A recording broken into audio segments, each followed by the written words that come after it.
Bow! What's up, everybody? Once again, it's Breadman Sean, and today I want to talk about one big reason that a lot of these rappers out here, could be you, will fail. And first, I want to say this video is kind of a continuation of a video I did a good minute ago called This Kills Music Careers. So check that out if you haven't seen it, because I'm not going to touch on a lot of points that I feel like I touched on in that video. I just want to talk about one thing: industry plants. And there's been a whole lot of conversation out here about industry plants. I see artists talk about it all the time, and they use it to discredit other artists' success. If you don't know what an industry plant is, look it up, you'll find it somewhere else. But why do industry plants kill other artists' career?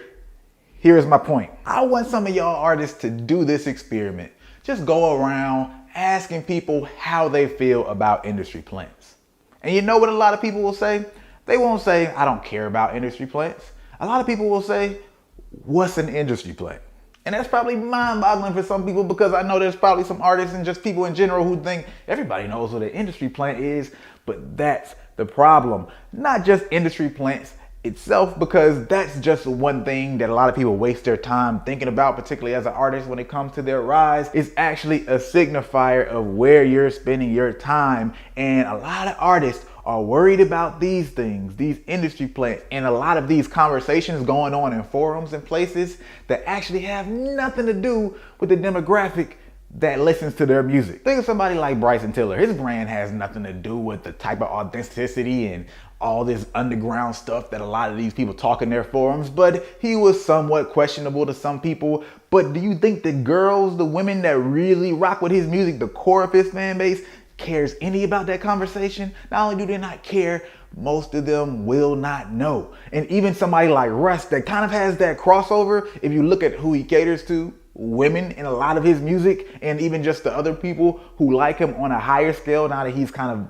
risen out of that like core demographic, they don't even care about that conversation. They don't care about the type of authenticity that everybody's trying to hold people to. And I'm not even saying either one of those people are industry plants. I don't really care. If y'all have watched my channel long enough, you know I don't care. But the point is, if you're an artist and you're spending time in a lot of these places where maybe you think you're working, maybe you think you're researching the market and getting a pulse on things, but you are not working if you're researching the wrong space, right? You're spending a lot of time along with people, fans, but they're not your potential fans. There's a decent portion of music lovers that are a lot better described as critics than fans. And that's cool and all. And when they actually do love you, like they ride with you pretty heavy. But the problem with that is, if you're getting consumed into those circles and really taking in all that information, you start to get hindered by a lot of these opinions, end up making decisions on stuff that actually isn't true to what your fan base does.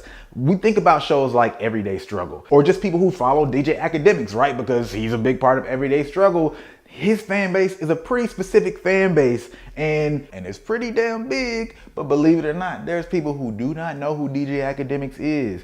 My sister has never heard of Everyday Struggle. There's a lot of other demographics out there who are kind of blind to the things that are in your bubble. So not understanding what bubble you're moving in versus the bubble that your music will actually thrive in can be a huge detriment to any of the artists out there. And I'm not saying don't watch those shows. I watched countless hours of Everyday Struggle last year. But I'm saying know the difference of when you're just being a fan at the moment for the most part, versus actually researching and getting an idea of the mentality of the demographic that could be your fan base. I don't want to go too much deeper in this video because I wanted to keep it focused on that one point.